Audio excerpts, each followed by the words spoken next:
Let's talk about something called the power of unpredictable presence. It's this fascinating idea that sometimes the quietest person in the room is actually the most powerful one. Sounds kind of counterintuitive, right? Well, let's get into it.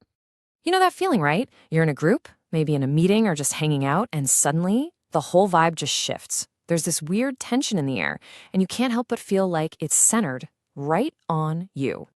Yeah, you've probably noticed it. It's not always obvious, but you feel it. It's like something about your presence makes other people a little uneasy. And the most confusing part is, you probably have no clue why. So of course, what do? We immediately start blaming ourselves. Oh man, was that me? Am I being super awkward? Did I say the wrong thing? But here's the thing. What if the reason isn't what you think at all? What if it's not a flaw, but a strength? Okay, so let's break this down. The key to figuring this out isn't about something you're doing. Nope, it's actually about what you're not doing. It all comes down to the power of the pause. Think about how most conversations work. It's like this back and forth, right? A rapid-fire game of social tennis. Someone says something and bam, you're expected to hit the ball right back. But you don't really play that game, do you? Most people are terrified of silence. They rush to fill any gap. But you're comfortable letting it hang there for a second.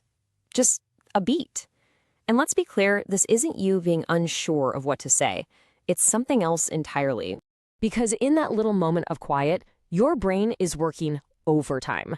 You're not scrambling for a response. No, you're taking it all in. You're scanning. You're reading the room, picking up on the stuff nobody's actually saying. You're observing.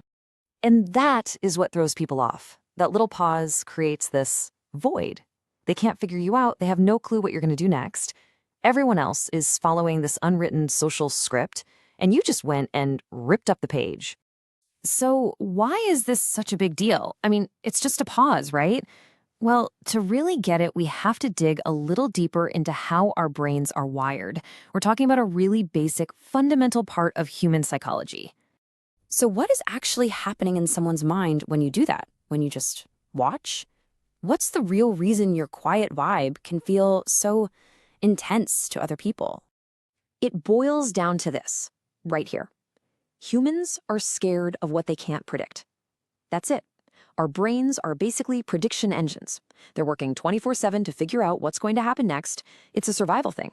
And when you don't give them that predictable reaction, you become a total mystery. And that unpredictability, it taps into a very old, very deep-seated fear. There's actually a term for this. It's called a pattern interrupt. You are literally breaking the pattern. You're snapping people out of their social autopilot. Suddenly they have to actually pay attention, and their brain goes into this low-key state of alert. And that feeling of uncertainty is exactly what registers as discomfort. Okay, so we've got the why down. Now let's talk about what this all means for you. It's time to completely reframe this. Because this thing you've probably been beating yourself up over, this thing you thought was a social weakness, it's actually a kind of power. I mean, just think about it. So much of what we see in social settings is just performance. It's about who can be the loudest, who can react the fastest, who can fill every single second of silence. It's a race to get attention. But that's just not how you operate. You don't have to chase attention. Why? Because you're busy understanding it. While everyone else is putting on a show, you're seeing what's really going on beneath the surface. You're picking up on the stuff that really matters, the little insecurities, who really holds the power, the whole 9 yards. So it really comes down to two different kinds of presence, right? You've got the loud presence, the person who's always chasing the spotlight. And then you've got the powerful presence, the one who understands the spotlight. That's you. Your power isn't about being loud, it's about being aware. So let's tie this all up. That feeling you get, that you're somehow different, the way people react to you, it's not because you're doing something wrong. It's the mark of a completely different kind of influence. A quieter one, sure, but a much, much more powerful one. See, your presence isn't measured by how loud you are. It's measured by the focus you naturally command just by being you. It's about the depth of what you see. So never forget it. You're not loud. You're powerful. And that leaves us with one final question. And this one's for you.